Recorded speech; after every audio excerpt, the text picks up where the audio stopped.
wouldn't say Africans are turning on Africans. I would say some Africans are turning on Africans, and that's the highest level of ignorance and idiocy. The highest level of ignorance and idiocy.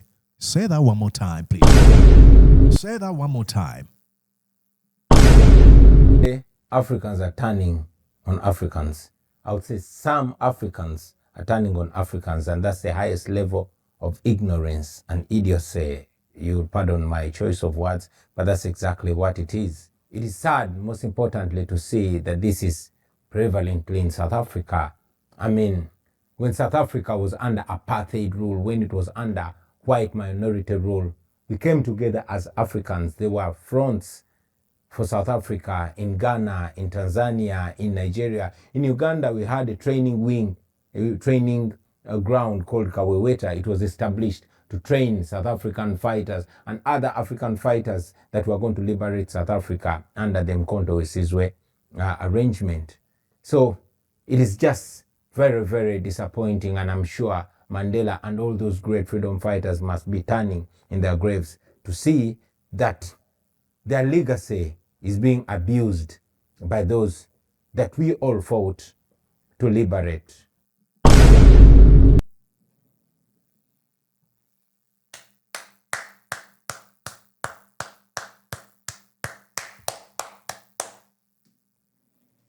You're watching Mordecai Marissa Live Political Commentary. Please consider subscribing to help grow Uganda's Voices of Struggle ecosystem. Thank you. I cannot appreciate you enough for using your valuable time to always go on social media, break down things for people.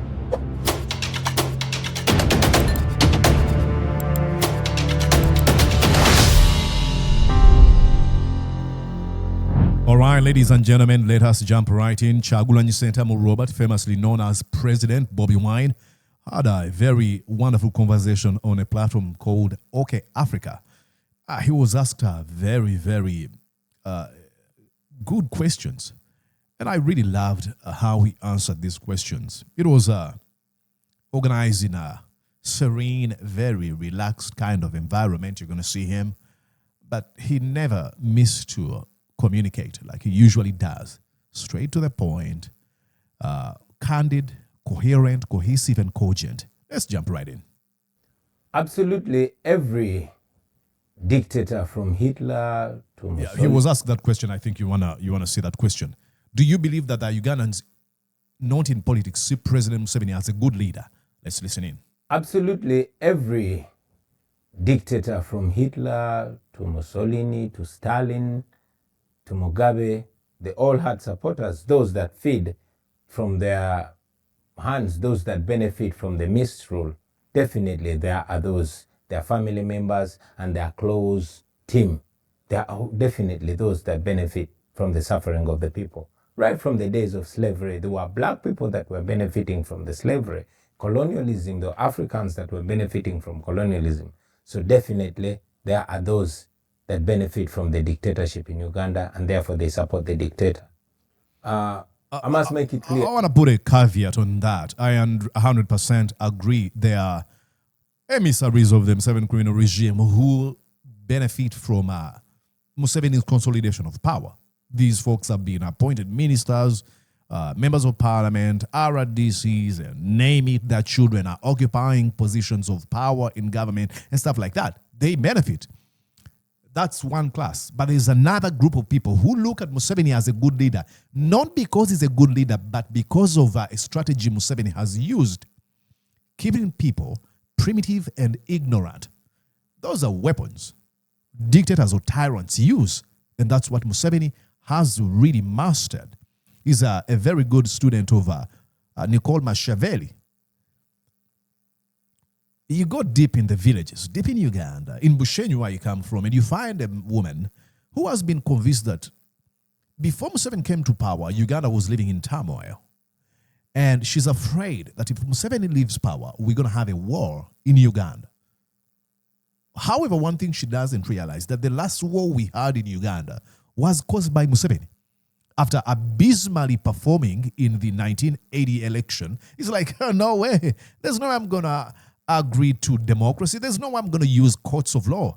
I'm going to launch a war. And over 500,000 people died in a war that was started by Museveni. So when they're afraid of a war that might happen if Museveni leaves power, might break out, how are they convinced? It's because Museveni has instilled that fear in them. And two, others do not know any better. A man who has kept his woman, his spouse, in complete abuse, and the woman has pretty much ended up in this Stockholm syndrome kind of situation. She will appreciate if this man buys her a dress. Like, oh, my husband has bought me a dress. Yet in the evening, he's going to be beating her. You see, that's the mindset. Ignorance and primitivity has caused some of folks in Uganda to believe that, oh, actually, Museveni's consolidation of power, it is for our own benefit. Sad. Number two, if power changed hands to you tomorrow, what would you do first? Okay, what would you do first thing in Uganda? Okay. Yeah, that when power changes, it will not be in my hands. It will be in the hands of the people. We call ourselves people power because we want to move power from one man to the masses, to the institutions. We want to move power from the guns to the people.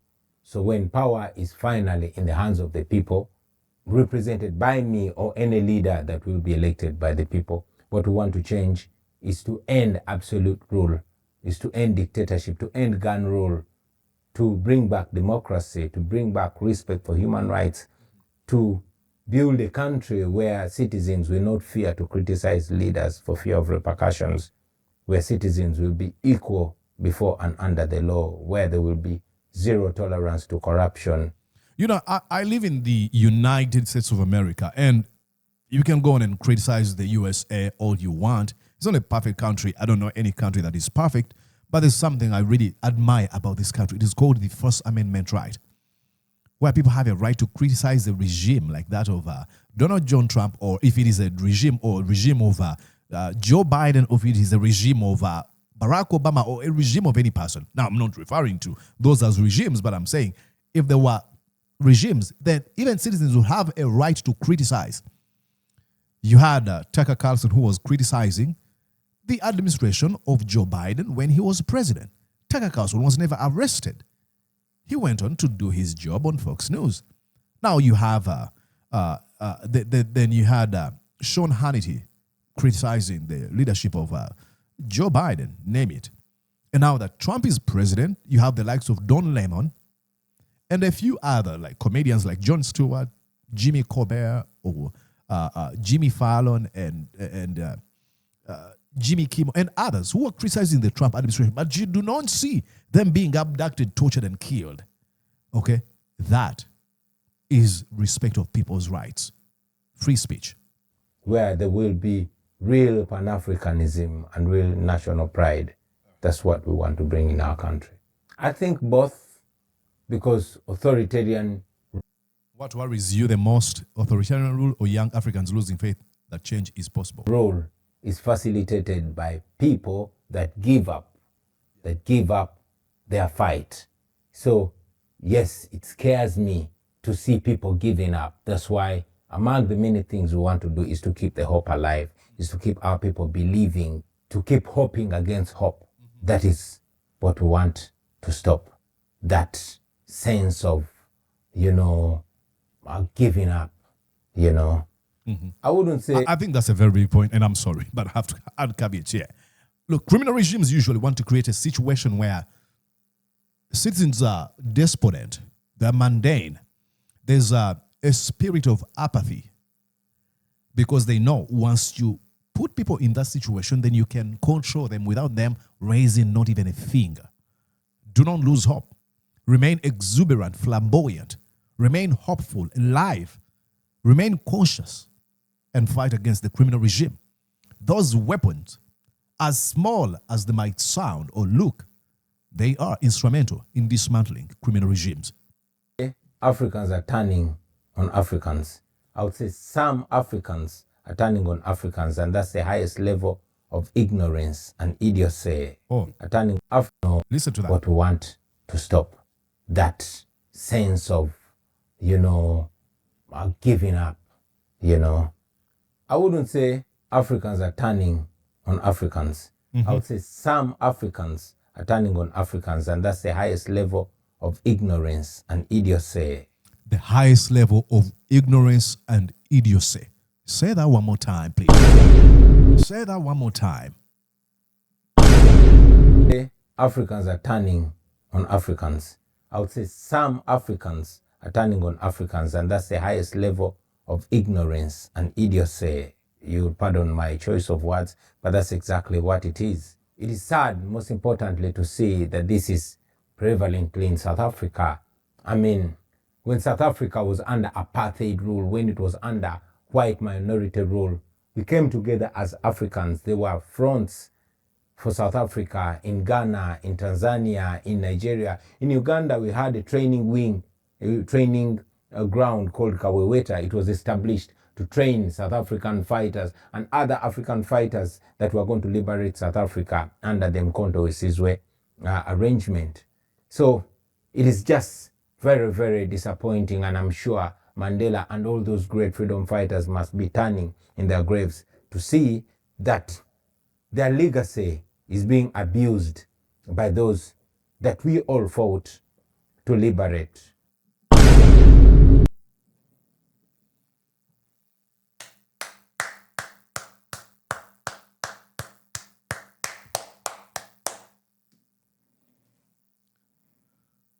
Philip Lucky Dube sings in Teach the World. He says, it takes 1 million people to build up a good reputation, but it takes one stupid fool to destroy everything.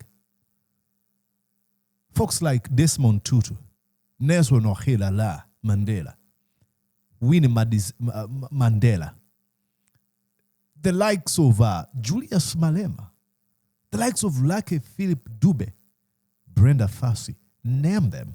There are many freedom fighters in South Africa who fought for us to unite, to love each other, to spread the spirit of Ubuntu, and is being destroyed by one stupid fool who lives in Durban, who lives in Johannesburg, who lives in Pretoria, and any country in South Africa, who say, you have to. How stupid are you? I understand you might be complaining about how immigrants are taking your jobs, but attacking your fellow people, and look, I'm not trying to say here they should attack other people from other races. That would be utterly stupid. But I believe that you believed in the concept of Ubuntu. What happened? I am because you are. You are because I am. While I believe that every country's laws should be respected and migration should be limited, but it's such a shame to see Africans not attacking white people, no matter how illegal they might be in their country, but attacking Africans is the highest level of self-hate and self-denial. Exactly. I think, let me get it here. Condemn it, and we continue to call upon the authorities in South Africa and the leaders all over Africa to condemn that and make sure it comes to an end. Because, I mean, to be made to feel less simply because you are black in Africa is a shame. I know that it is the psychology of oppression and self-hate. Franzi Fanon. You want to go on and read a few ideas from this gentleman. It is, and I want to put more caveat on what he said. Hey, you don't have to go on and hate white people. You don't have to hate any person. Zero. You don't have to hate any person. But if you really brought yourself to the mindset of these people who are hating fellow Africans who are coming from other countries, why are they not hating on other races? Why are they focusing on Africa? Not that if they did it onto white people, that would be okay. Absolutely, that would be stupid. But why are they so hell-bent on fighting a Zimbabwean, a Ugandan? Are they trying to imply that every white person in South Africa is legally there and following the laws of South Africa? It is the psychology of self-hate. Two-way. First of all, of course, they are politicians. And that is the reason why I hate to be referred to as a politician. Because the word politician has in many, many ways lost meaning. There are those politicians that fan those xenophobic flames to gain political relevance.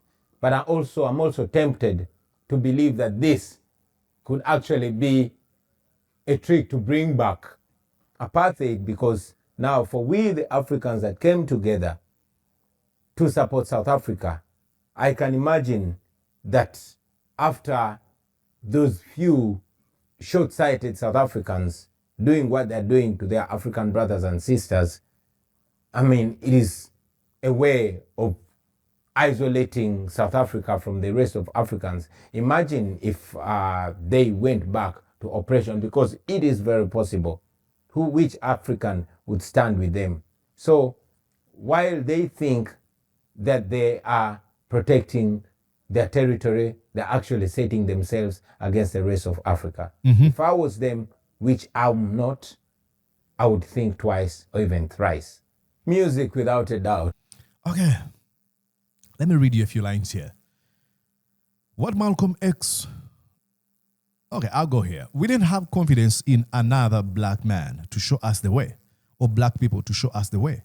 In those days, we didn't. We didn't think a black man could do anything except play some horns, make some sound and make you happy with some songs and in that way.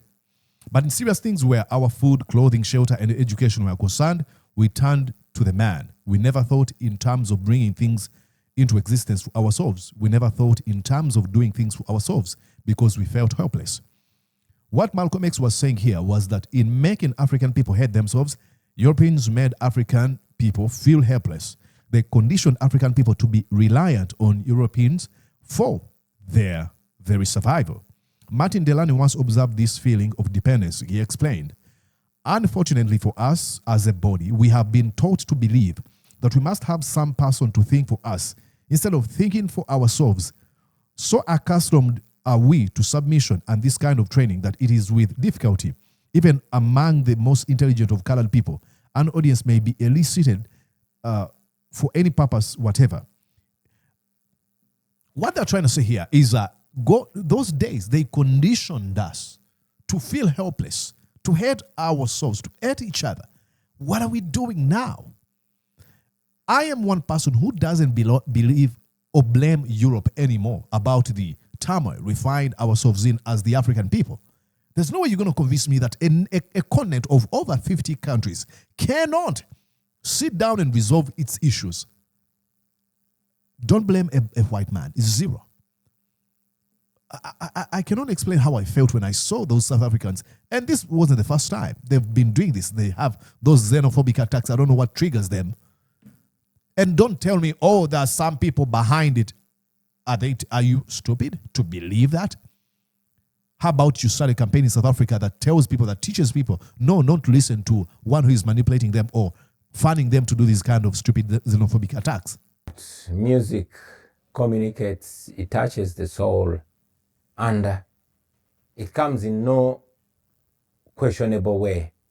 I was more listened to as a musician, and I miss my musical days.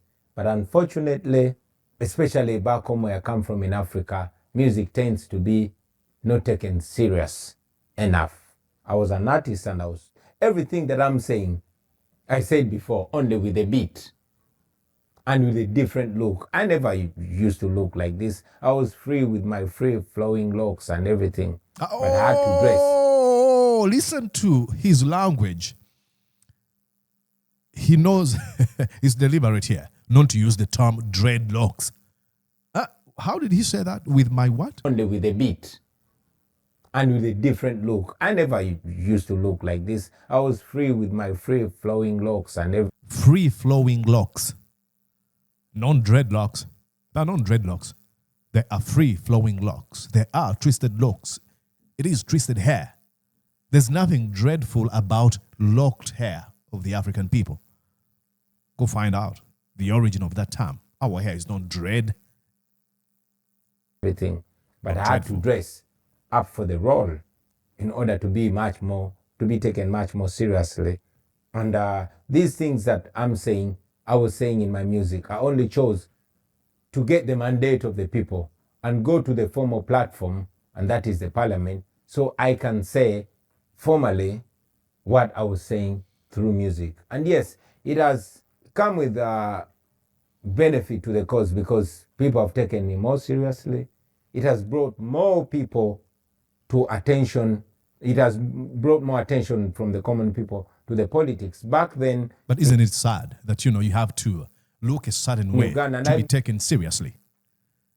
What's the problem of having looks and then you speak to people? It is really sad. But like I said, it has had its advantages. I believe largely in Africa, politics was a matter of politicians, the elite, the intellectuals, and all those. And there was a big divide between the common people and the politics of their country. I myself, in my younger days, I would say, nah man, me not a politician, Nah man, me not politician now, Guan ting. Man, me not politician now, Guan. Okay, Jamaican, patois. I don't deal with politics. Until it became apparent to me that politics is everything. Politics is the air we breathe. Politics determines the price of everything we buy, the sugar, the oil, the fuel and everything. Politics even determines how long we live because it determines whether or not we have good schools or good hospitals. And that you might actually argue he's got a point there. is why I took. And why am I saying this? Go on and look at the countries where people have better health care. They live longer than many people in Africa. Now, we can go on the internet or somewhere and be like, oh, we have organic foods. We are organic. Hey, see, I just go to my garden and get a fruit and I eat it raw. Okay, really? Let's look at the mortality rate in your country, the life expectancy in your country. Let's look at those statistics. They will tell us whether that fruit you just grab and eat a step and invited the masses into the politics. Today, back in the days of Idi Amin and other leaders, the political prisoners were the intellectuals, the professors, lawyers, engineers, and all that. Today in Uganda, the political prisoners are the barbers, the taxi drivers, the market vendors. Thank you. I love that. The political prisoners are I had never paid attention to that. Yep. Why? Because my entry encouraged all the ghetto people where I came from to own up their politics because they vote. It got me out of the newsroom. Hey, I'm not in the newsroom anymore. I was like, okay, this guy is serious. I'm not going to be here wearing suits and speaking this fancy and no. Let's go down and agitate. Made them realize that they have the same and equal right with the intellectuals on the matters of the country. And they got involved. No wonder the regime got so scared that they stopped arresting political activists, but they just abduct them and kill them to completely discourage and disconnect the people from the politics of their country. All right. Hey, ladies and gentlemen, I'm going to have to let you go watch this entire thing on this platform. It is OK Africa. Go on and type in that. You can see this is the platform, OK Africa. It's 19 minutes. We've only watched for 10 minutes, 9 minutes and 58 seconds. So if you want to go on and watch the entire thing, you would really, really enjoy it. Yeah, I enjoyed it. And I said, hey, I should do some commentary because when I listened to where he was commenting about the xenophobic attacks in South Africa, that was my interest. It makes my heart bleed. Seeing people attacking others in Africa. Look, I'm an immigrant in the USA. I can guarantee you, I've not been attacked by anybody in this country. Now, that doesn't mean that others have not been attacked. Others have their cases. They've faced it rough in one way or another. But because it hasn't happened to me yet, at least I'm living another day appreciative of the system that has been organized where people like me who is fleeing his country can have an opportunity to work, can have, can sleep, spend night without worry here at my place, without worrying that, somebody's coming to kill me because I'm an immigrant. This is not my country. Makes me sick to my stomach. All right. I'll see you later, guys. Please subscribe and let others people know that we are streaming here on Mordecai Murisa Live.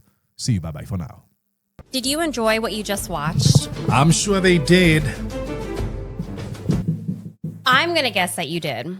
How about you consider subscribing to Mordecai Marissa Live YouTube channel? Thank you.